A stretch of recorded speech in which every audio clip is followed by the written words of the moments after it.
తెలంగాణ రాష్ట్రంలో కానీ గతంలో ఎప్పుడూ ఇన్ని సమస్యలు లేవు అధ్యక్ష.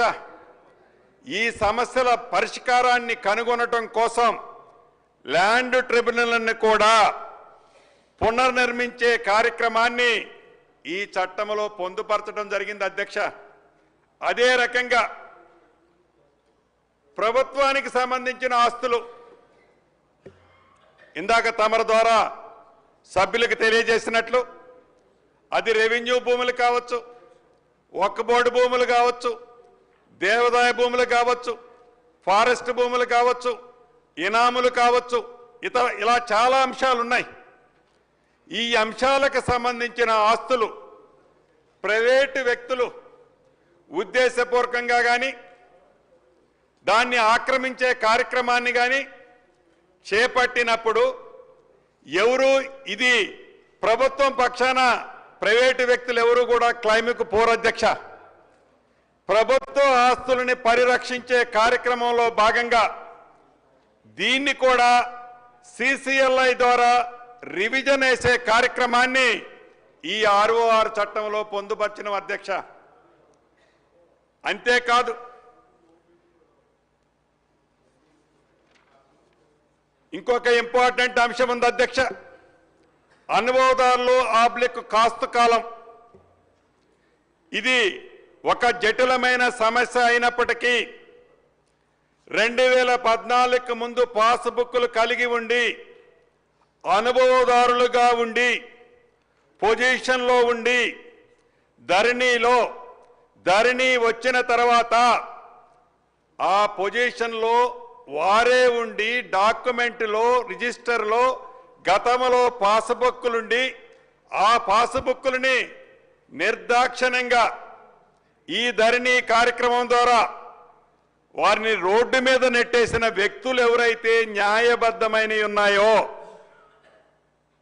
అటువంటి వాటి కోసం అనుభవదారుల కాలాన్ని కూడా ఈ చట్టంలో పొందుపరచడం జరిగింది అధ్యక్ష. అంతేకాదు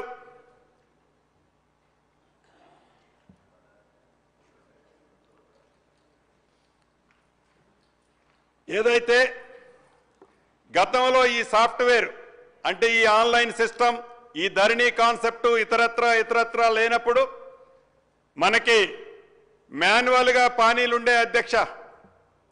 ఈ మాన్యువల్ పానీలు అనేవి ఒకవేళ ఏ ఆఫీసర్ అయినా ఉద్దేశపూర్వకంగా ఒక పానీని ఒక బుక్ని మిస్ చేసినా అంతకు ముందుతో ఆ తర్వాతతో ఒక బేస్ ఉండేది అధ్యక్ష. ఇప్పుడు ఈ ఆన్లైన్ సిస్టమ్ వచ్చిన తర్వాత మాన్యువల్కి సంబంధించిన అంశం ఈ 2020 చట్టంలో పొందుపరచలేని కారణంగా ఆ వ్యవస్థ టోటల్ కూడా అబాలిష్ అయింది అధ్యక్ష. దాన్ని ప్రతి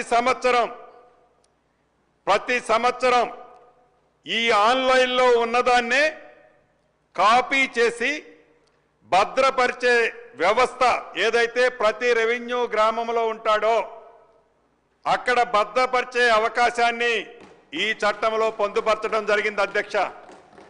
అదే రకంగా అనేక అంశాలు నేను కొన్నే తమ దృష్టికి తీసుకొచ్చాను అధ్యక్ష. ఇంకా చాలా అంశాలని చాలా వివరంగా మెన్షన్ చేయటం జరిగింది. కొన్ని తమ దృష్టిలో తీసుకొచ్చాను.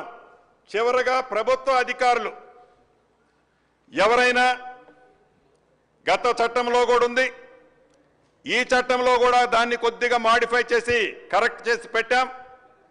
ప్రభుత్వ ఉద్యోగులు ఎవరైనా ఉద్దేశపూర్వకంగా కానీ ఏ రకమైన ప్రలోభాలకు కానీ ఇతరత్ర అది ప్రైవేట్ ఆస్తులు కానీ ప్రభుత్వ ఆస్తులు కానీ ఎవరికైనా proper link document proper establishment చేయకుండా ఏ ట్రాన్సాక్షన్ జరిగినా అటువంటి అధికారి మీద కఠినమైన చర్యలు కూడా తీసుకునేది ఈ చట్టంలో పొందుపరచడం జరిగింది అధ్యక్ష. ఇవి కొన్ని మాత్రం తమర ద్వారా ఈ సభకి ఇప్పుడు కొన్ని తెలియజేయడం జరిగింది అధ్యక్ష. అదే విధంగా